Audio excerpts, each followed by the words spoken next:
What is it about stepping foot into an historic place that sparks our imagination?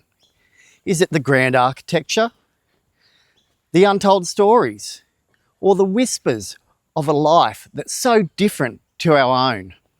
Well, come along with me today as I explore Sydney's colonial past.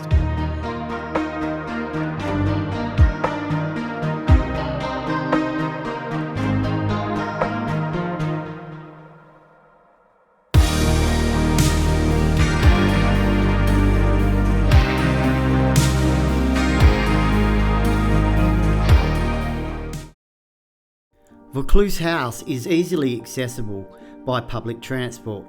Catch a train from Central to Edgecliff Station and then board the 325 bus towards Robertson Park. And good news, entry to Vaucluse House is free.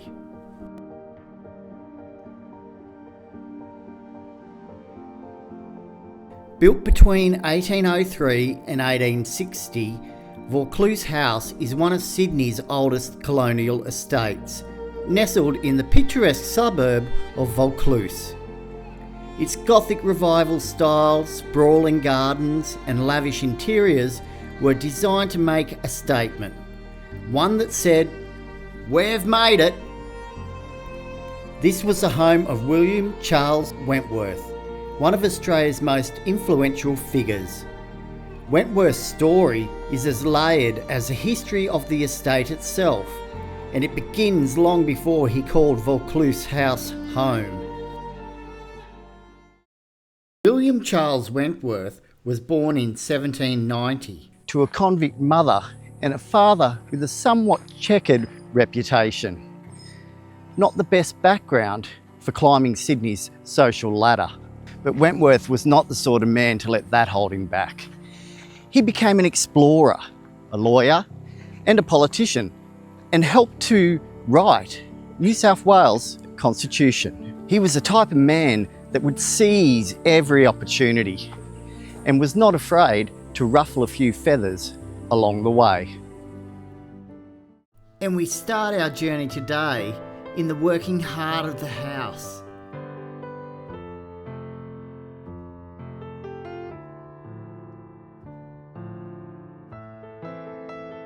And we enter into the house through the scullery, which would have to be the hardest working room in the house. This is where the dishes, pots and pans were scrubbed clean, often by the youngest or least experienced staff. Equipped with a simple stone sink and a few basic tools, the scullery was a place of constant noise, steam and elbow grease. The kitchen was a bustling hub of activity.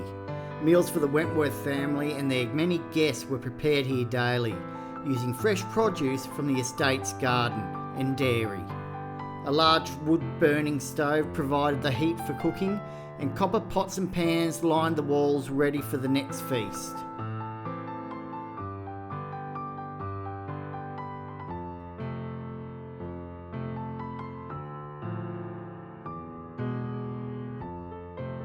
And as we walk through to the housekeeper's and butler's room, we run into a maid that's running late for her scullery duty. Daisy, where are you?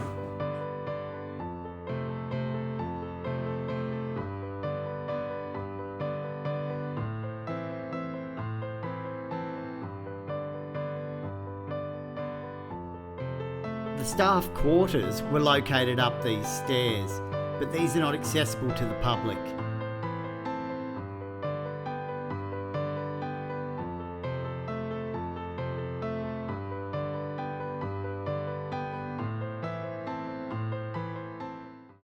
The estate was designed to be self-sufficient. Vegetable patches, orchards, livestock and even a dairy provided everything for the household.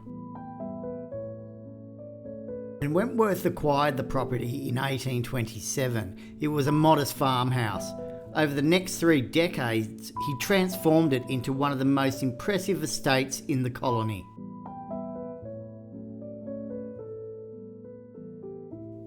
Inside the house was no less impressive.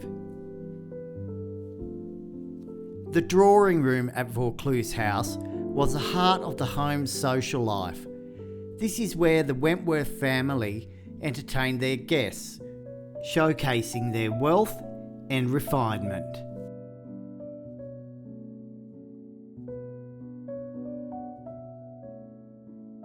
From the ornate furnishings to the delicate chandeliers, every detail was designed to impress. It's a space that truly reflects the grandeur of 19th century colonial living.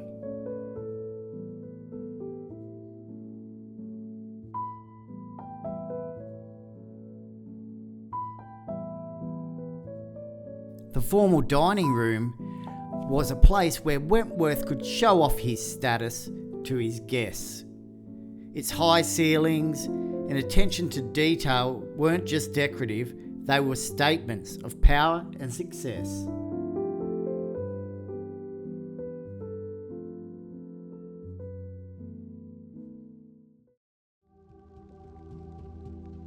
Of course, no grand estate would be complete without a little scandal.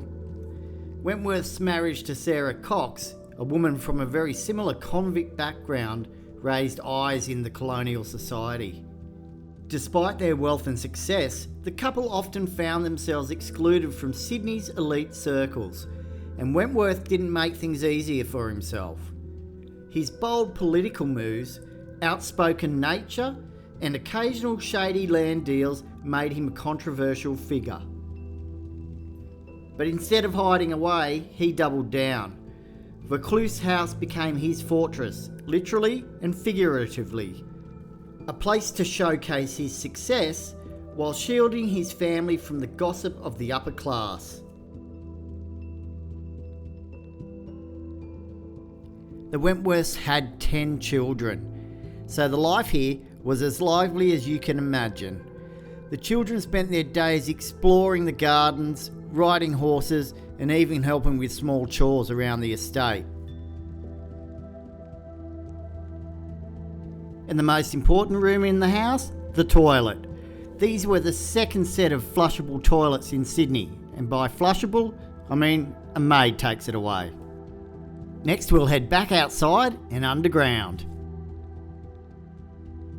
The cellars at Vaucluse House were used to store everything from wine to fresh produce harvested on the estate.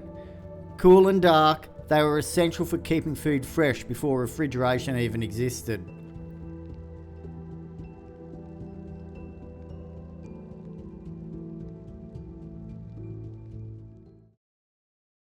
The stables on the estate were not just a home for horses. There was also a coach house and a fruit store and accommodation. The horses, they were essential for transportation and farm work. The stables themselves were a hive of activity, cared for by skilled grooms and stable hands.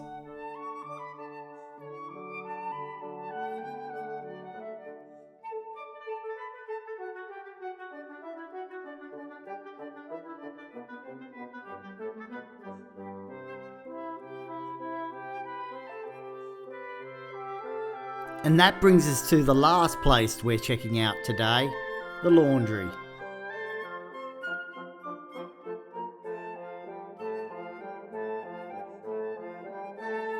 Well, thanks for coming and exploring Vaucluse House with me today.